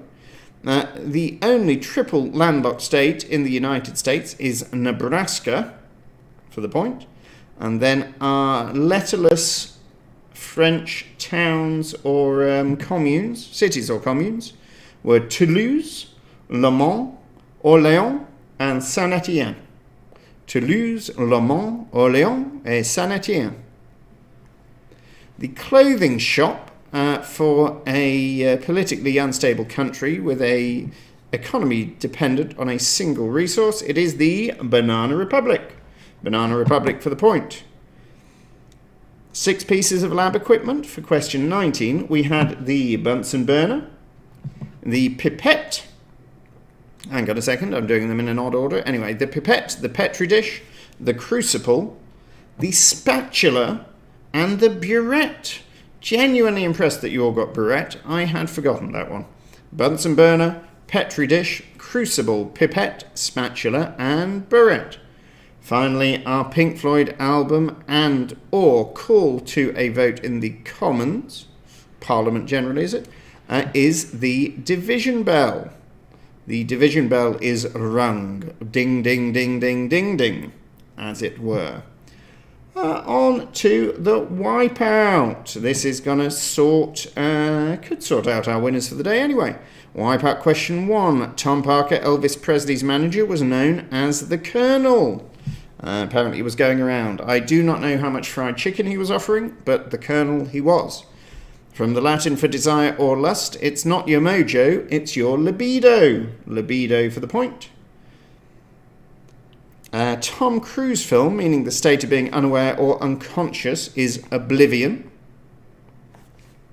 The Danish eatery, ranked as the best restaurant in the world by Restaurant Magazine, was Noma. The country with the highest population out of our double A's was not Australia. It was not Albania. It was not Austria. And it was not Angola, which means it was Algeria. Well done. 4 of you got Algeria. Looks like nobody's wiped out at all. Very cautious guessing this week. And finally, it is better to light a candle than to curse the darkness is the motto of Amnesty International. Most of you got that. Well played. So, while I wait for those scores to wind their way across the interwebs to me, there is, of course, and as always, just time to remind you that we have been inviting everybody to make donations to our local food bank. The Quizcazoatl Publess Pub Quiz, you will be excited to hear, is on the very cusp of becoming the Lewisham Food Bank's single largest donor, or at least very least the single largest donor through Just Giving.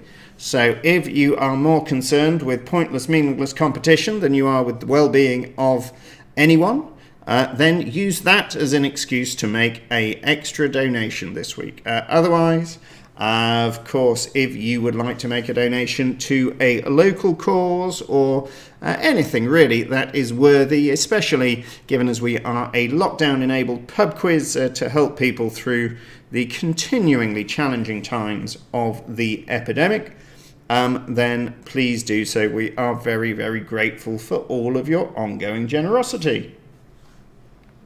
Having said all of this, it looks like our scores have come in, he said optimistically. Yes, I should say so.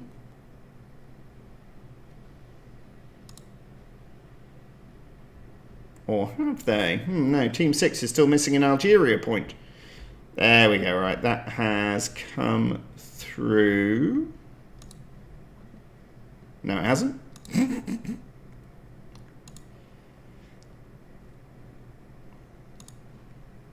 Okay, well. Now I am going to have to give it a moment to catch up. It is definitely not up to date yet.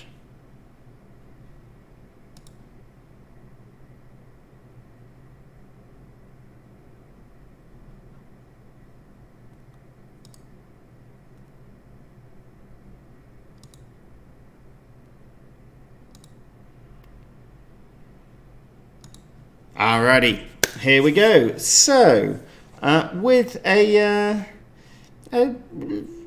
decent effort, frankly, I mean, any score above 100, I hasten to add, was always a very solid bet on a winning score when we used to play this in real life. But your intellects are honed in the hope of getting Shania Twain to love you.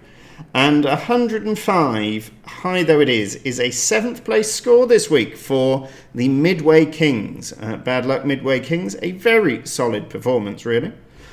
Just ahead of them, following the traditional route of a strong round 1, a strong music round, and a middling to weak round 2, the Footlins with 111.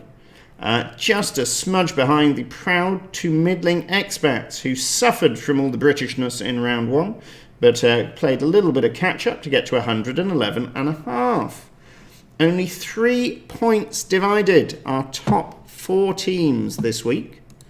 A testament to the quality on offer. The 4 teams in question are all previous winners. We had, sounds a bit hippie to me, the World Health Organization, Katrina and the second waves, and the lockdown haircuts. Well, I can tell you the lockdown haircuts were half a point ahead of Katrina and the second waves, 114.5 to 114, which means it is between WHO and their arch nemesis. Sounds a bit hippie to me. I could not be more disappointed to tell you that continuing their run of form, the World Health Organization have scored another victory. Well played, WHO. We will be seeing you again next week for your possibly a face mask question, seeing as those face masks look so jolly smart.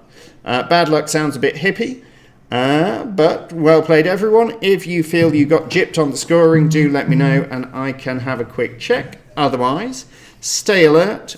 Do bear in mind that the prevalence of the virus is probably about as high as it has been at any point since we started broadcasting.